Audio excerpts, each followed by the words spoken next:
Good day, everyone. I am Ivan Jerome U.S. Penida, and I'm from YUMS 11, Malakay, and this is my mental health video campaign. So, quick background lang, no? Way back in my junior high life, so I was the Supreme Secondary Learner Government President of the school, Kaong National High School, when I went to last year. So, being uh, the one who has the high position in the student government or the super governance in school is, you have a lot of upbringing and a lot of advocacies that you can, outreach to the co-students there in my school last year. So with that, I've learned a lot and I pass it to um, my late school. So during the seminar that I attend with, there's so many fun experiences, some learnings, and a lot of things that you can put to yourself kung paano mo ba siya ma-advocate or paano mo siya ma-emphasize yung mental health awareness na yun.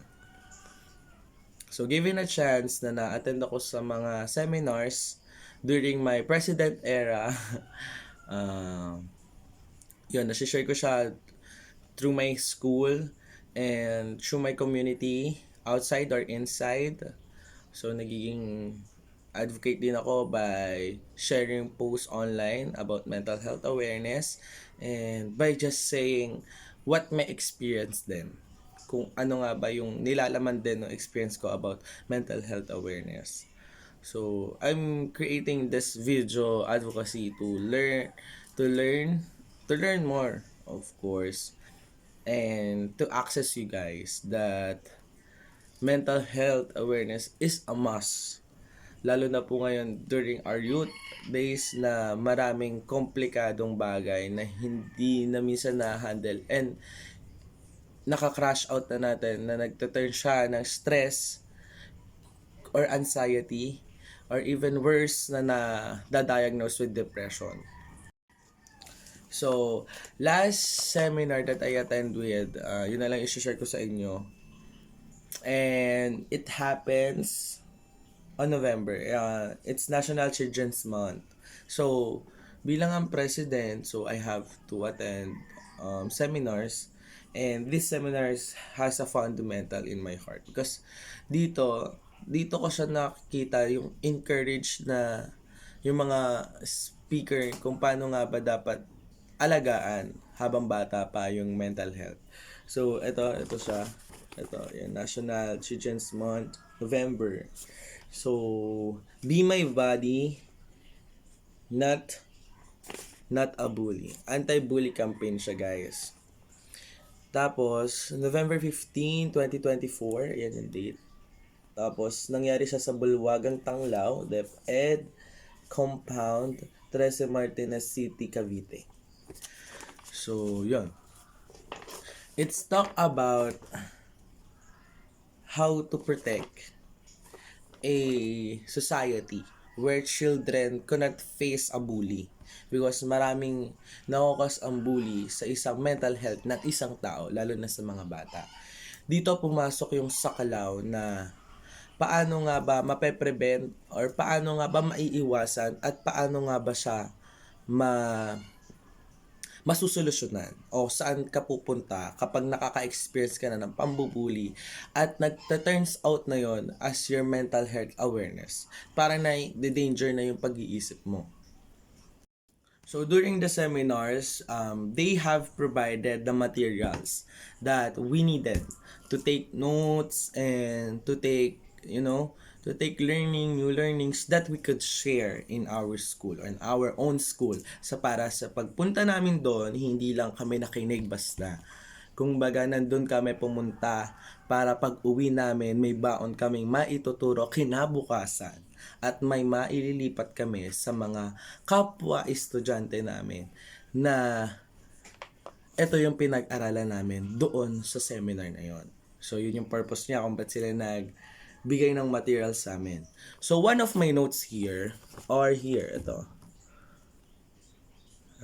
I just read it to you guys. So, as a student leader, we advocate of anti-bullying as we call champion of mental health.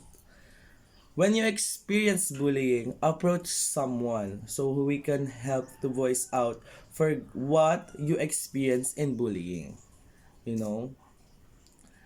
Kasi tama nga yung sinabi dito, yung ninote ko dito na as a student leader, we advocate of anti-bullying and we call it champion of mental health. And it says here na naturuan din ako kung sino nga ba ang pupuntahan kung meron akong nararanasang ganitong pangyayari. O halimbawa, pwede ako magbigay ng advice na may lumapit sa akin para mag-concern.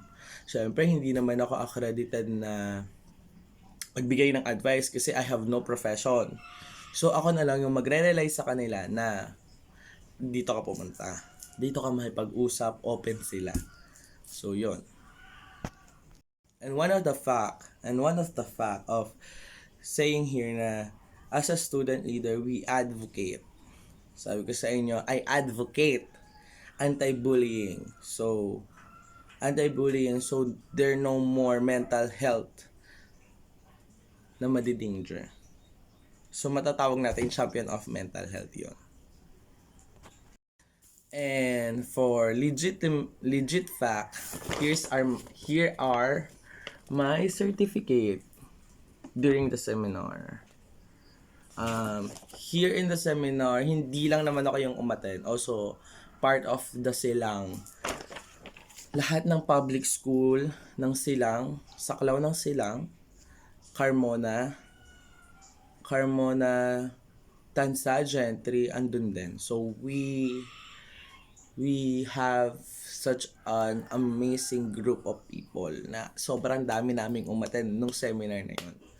So, yun. So, this is me saying that I am Ivan Jerome and I advocate for our youth mental health awareness. Thank you.